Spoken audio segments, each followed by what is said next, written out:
viverá em sua oração.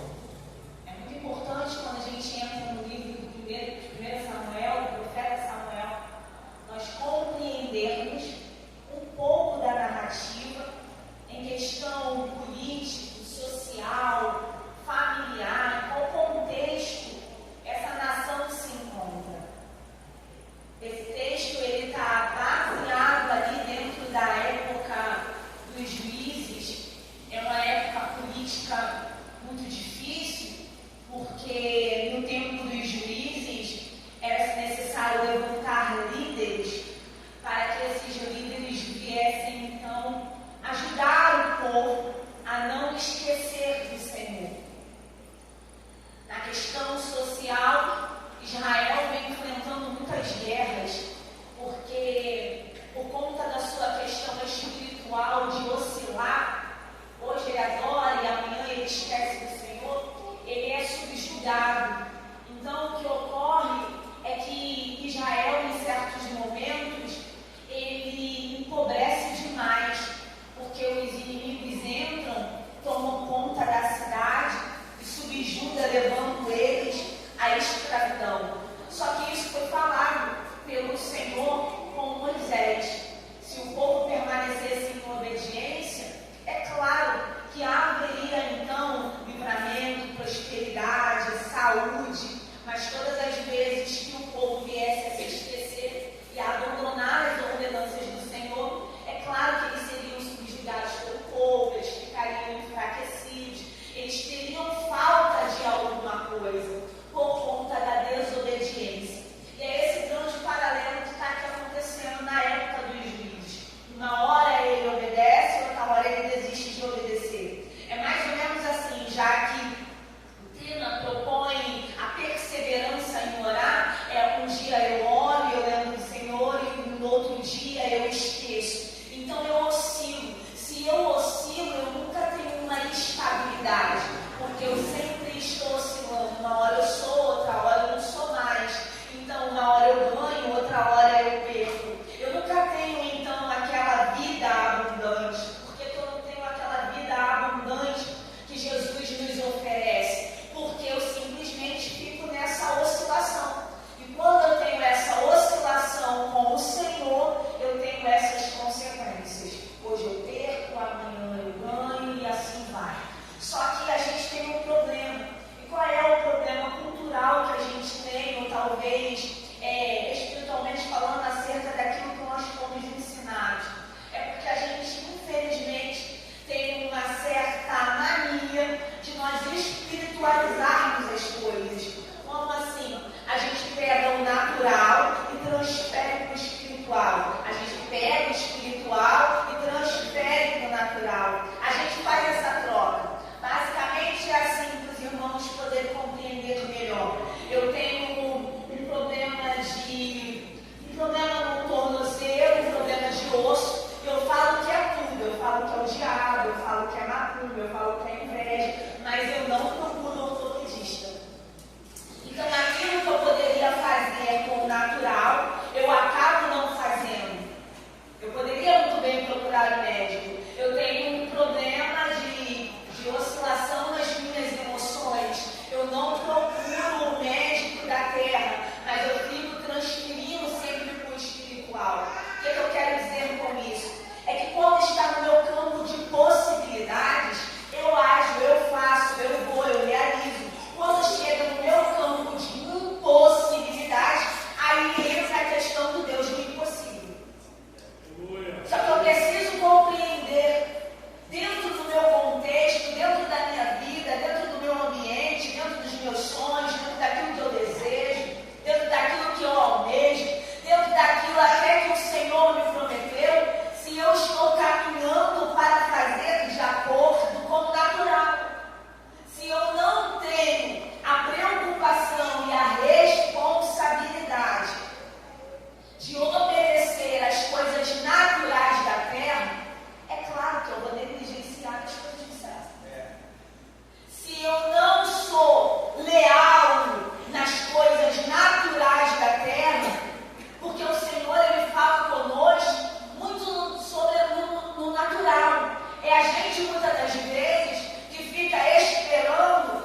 chega mais perto.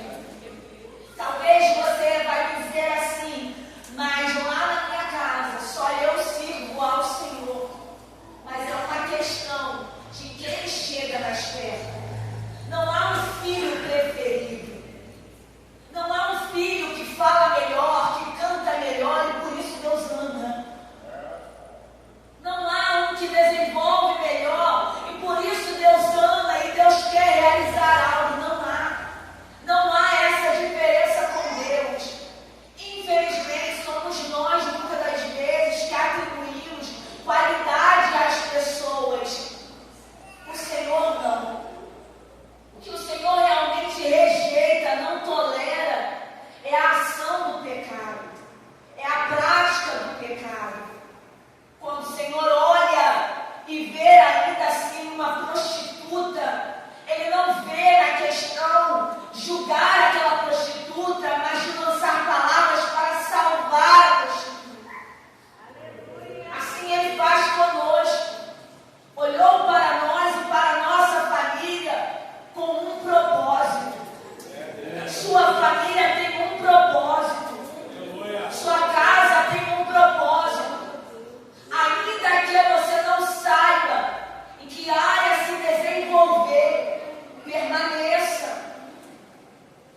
Só que, como eu disse, não posso parar de orar. Não posso perder esse contato com o Senhor. Só nesse momento, só hoje. Não, todos os dias. A palavra vai dizer que o Senhor diz a Moisés avisar o povo para falar sobre o Senhor, conversando, andando nas rodas, nas casas, o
experiência de deixar de ser estéril. Se Ana continuasse a olhar para Penina, para as coisas que ela fazia, assentando no coração dela angústia, desejo então de acabar com Penina, eu tenho certeza que ela não vivenciaria, ela não experimentaria o extraordinário. Aleluia. O que eu e você temos assentado no nosso coração?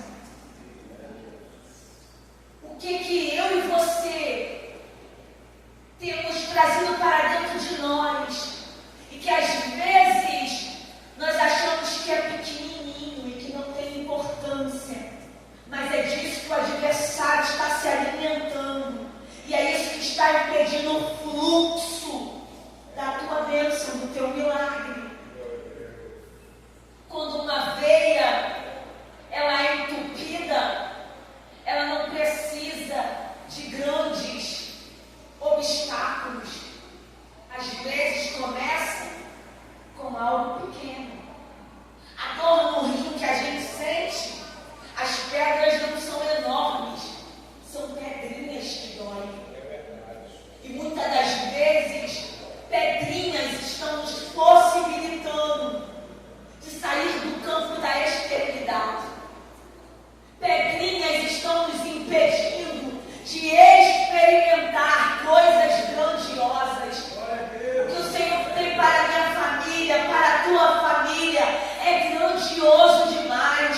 O que os teus olhos não viram, o que os teus ouvidos não ouviram, o que não chegou ao teu coração, é aquilo que o Senhor preparou.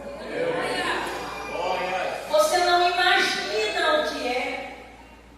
Ana só queria um filho, mas Israel vai receber um profeta, um juiz, um sacerdote. Muda toda a história dessa família, muda a história toda e completamente dessa mulher. Ana era olhada como a estéril. Você sabe que para aquele tempo era ruim, era visto como maldição. Agora não. Agora ela é olhada como a mãe do profeta, como a mãe do juiz, como a mãe do sacerdote. Isso glorifica a quem? A ela? Não. Isso glorifica ao Senhor. Isso exalta ao Senhor. Em cenários de vergonha, se você tomar a atitude e a posição de entregar ao Senhor culto verdadeiro e sincero que vem da tua alma, você vai experimentar, vivenciar experiências extraordinárias do Senhor. Todo o campo de vergonha passa a um campo de dupla honra. Lembre-se disso. Qual culto que eu vou entregar amanhã ao Senhor? Qual culto que eu vou entregar quando eu sair daqui para minha casa? Qual é o culto que eu vou entregar quando eu chegar no meu trabalho? Qual é o culto que eu estou entregando em relação à comunhão com os irmãos? Que seja sincero, porque enquanto eu vejo a aparência, Ele vê o coração.